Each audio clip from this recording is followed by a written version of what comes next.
Assalamualaikum warahmatullahi wabarakatuh. Kembali lagi dengan saya Davan Mulifa di Mulifa Channel.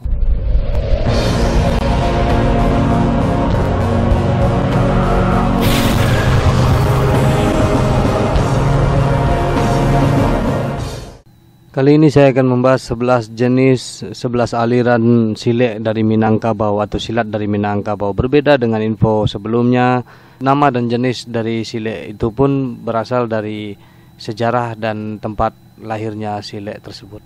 Mari kita saksikan. Gerakan silet umumnya diambil dari berbagai macam hewan yang ada di Minangkabau. Contohnya silet harimau, kucing, dan silet buaya. Namun di dalam perkembangan silet selanjutnya ada sasaran silet, umumnya silet yang berasal dari kalangan terdekat atau ulama agama Islam menghilangkan unsur-unsur gerakan hewan di dalam gerakan silet mereka karena dianggap bertentangan dengan unsur agama versi mereka.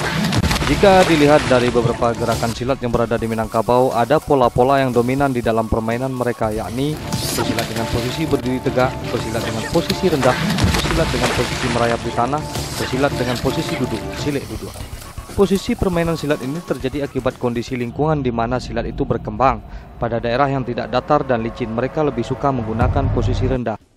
Oke, kita langsung saja. Ini 11 jenis aliran bela diri atau silet dari Minangkabau. Yang pertama, silet tuo Minangkabau. Silet tuo atau silat tuo, aliran silat yang dianggap paling tua yang turun dari daerah Pariangan, Padang Panjang, berkembang di Kabupaten 50 Kota.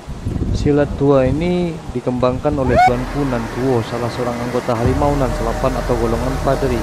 Jika pendapat ini diterima, maka silat tuo di Minangkabau terinspirasi dari gerakan binatang seperti harimau, buaya, dan kucing.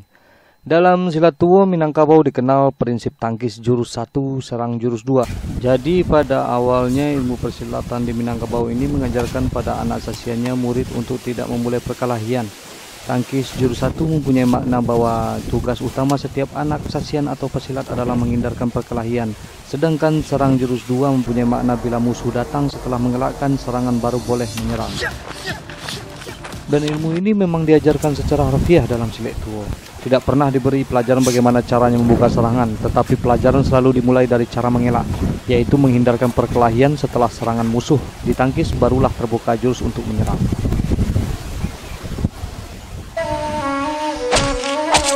Yang kedua, silet Kumango. Salah satu aliran silat di Minangkabau yang dikembangkan oleh Syekh Kumango dari negari Kumango, Batu Sangkar, Kabupaten Tanah Datar ini. Bicara budaya dan sejarah Minangkabau tak akan lepas dari Kabupaten Tanah Datar yang kerap disebut Luhak Nan Tuo. Inilah sebuah ranah yang diyakini sebagai tempat asal orang Minangkabau sebagai tempat asal. Tanah Datar banyak menyimpan peninggalan sejarah, tradisi sekaligus tatanan budaya mendarah daging dengan masyarakat. Silat Kumango adalah satu aliran silat legendaris dari Minangkabau.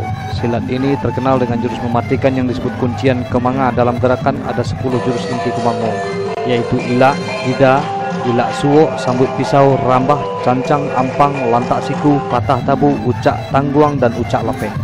Selain itu ada gerakan dasar bernama langkah tuo, yaitu gerakan menyerang maupun menangkis dengan cepat yang membuat lawan tak berkutik. Juga ada langkah ampek, yaitu pengembangan langkah tuo yang berfungsi sebagai umpan bagi lawan. Jenis silat ini dirancang tak sekedar sebagai bela diri, tapi juga dikombinasikan dengan ajaran-ajaran Islam. Perihal waktu latihan ada perbedaan filosofi antar berlatih di siang benderang dengan malam yang penuh nuansa cahaya remang. Pada siang hari gerakan dan fokus mata bisa lebih terjaga, sedangkan malam hari perlu perhatian lebih tinggi untuk kesiagaan mata dan gerakan.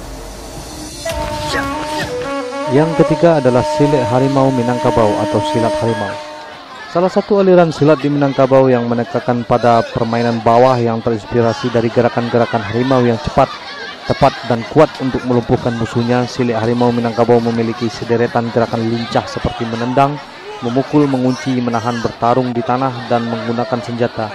Langkah dalam permainan silet Minangkabau mirip langkah berjalan dan posisinya lebih sering merendah dikombinasikan gerakan anggun namun kuat. Silet harimau adalah seni bela diri yang berasal dari Padang, terutama Minangkabau. Gerakan silet menyerupai teknik dan filosofi harimau ketika menyerang mangsanya. Salah satu cirinya dapat dilihat melalui teknik tangan terbuka yang meniru cakar harimau. Yang keempat adalah silet lintau atau silat lintau. Aliran silet lintau lebih dikenal di negara Malaysia, Amerika, Belanda, dan beberapa negara lainnya. Sedangkan di Lintau keberadaannya nyaris tidak dikenal generasi penerus. Masyarakat hanya tahu di sini asal muasal salah satu aliran silat Tuo yang di Minangkabau, tapi tidak terjaga dengan baik layaknya sebuah warisan budaya. Haji Sarul Caniago, tokoh perantau Lintau, memiliki inisiatif mendirikan Yayasan Silat Tuo Lintau. Yayasan ini dibuat tidak untuk mengurusi silat, tetapi untuk mencari benang merah asal-usul aliran silat yang dipelajari berbagai perguruan silat di mancanegara tersebut. Dari situ akan terlihat siapa yang membawa aliran silat tersebut ke sana dan siapa gurunya. Guru-guru silat Tuo Lintau ini yang akan kita patenkan sebagai kebanggaan bagi Minangkabau di Sumatera Barat.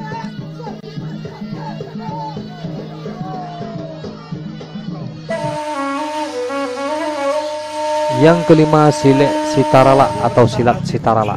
Silat Sitarala aliran silat keras dan kuat dari Minangkabau, dikembangkan oleh Ulut Bagindo Katib tahun 1865 dari Kemang, dekat Bukit Tinggi, Kabupaten Agam, berkembang di Payakumbuh dan Kabupaten 50 Kota sampai ke wilayah Sawalunto. Ada pendapat yang mengatakan bahwa aliran ini dirancang untuk menghadapi gerakan silat Tuo. Gerakan silat Tuo terinspirasi dari gerakan-gerakan binatang seperti harimau, kucing, dan buaya. Karakter khas silat jenis ini adalah menyerang di saat lawan akan menyerang. Silat ini menyebar dan berkembang di Malaysia dan terus ke Amerika. Yang keenam, Silat Pauh atau Silat Pauh. Silat Pauh aliran silat di Minangkabau yang berasal dari Kampung Pauh, Kota Padang. Silat ini adalah silat termuda dan ada yang menganggap merupakan sari atau kompilasi atau gabungan dari hampir semua aliran silat yang ada di Minangkabau. Silat ini khusus untuk berperang sebab di Pauh Padang merupakan salah satu basis perjuangan masyarakat Minangkabau melawan penjajah di masa dahulunya. Aliran ini juga berkembang menjadi satu aliran silat di kabupaten ini. Silat Pauh ini adalah aliran silat termuda dari 11 aliran utama silat Minangkabau yang berasal dari Kota Padang. Pada zaman prakemerdekaan, daerah Pauh terletak di pinggiran Kota Padang sebelum perluasan, tempat berkumpul para pejuang yang menekan posisi penjajah Belanda. Pada zaman penjajahan, Belanda tidak terlalu mau mengurus wilayah Pauh ini karena mereka anggap daerah rawan. Yang ketujuh adalah Silat Sungai Patai. Silat Sungai Patai ini merupakan salah satu aliran silat yang ada di tanah datar. Aliran silat ini berasal dari negari Sungai Patai, sebuah negeri yang indah terletak di Kabupaten Tanah Datar yang berbatasan langsung dengan Kabupaten 50 Kota. Menurut sejarah lisan yang diterima dari tua-tua silat dan guru silat, Sungai Patai silat ini dibawa langsung oleh Syekh Abdul Manan. Masyarakat Sungai Patai lebih mengenalnya dengan sebutan Angku Gadui atau Tuangku Gadui. Masih menurut cerita, beliau menuntut ilmu di daerah Gadui di Kabupaten 50 Kota, makanya dikenal dengan Angku Gadui. Di Minangkabau sendiri, silat berfungsi sebagai pelindung atau pemaga atau panjago. Pada dasarnya, pertunjukan silat di gelanggang disebut oleh tetua silat sebagai pencak atau gerakan silat untuk kesenian.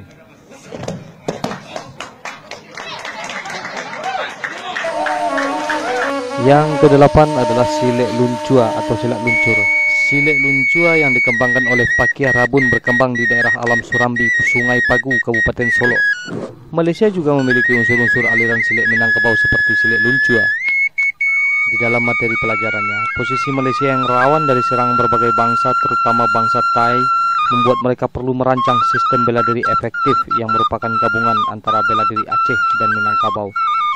Beberapa perguruan silat menggunakan nama Minang atau Minangkabau di dalam nama perguruannya di Malaysia.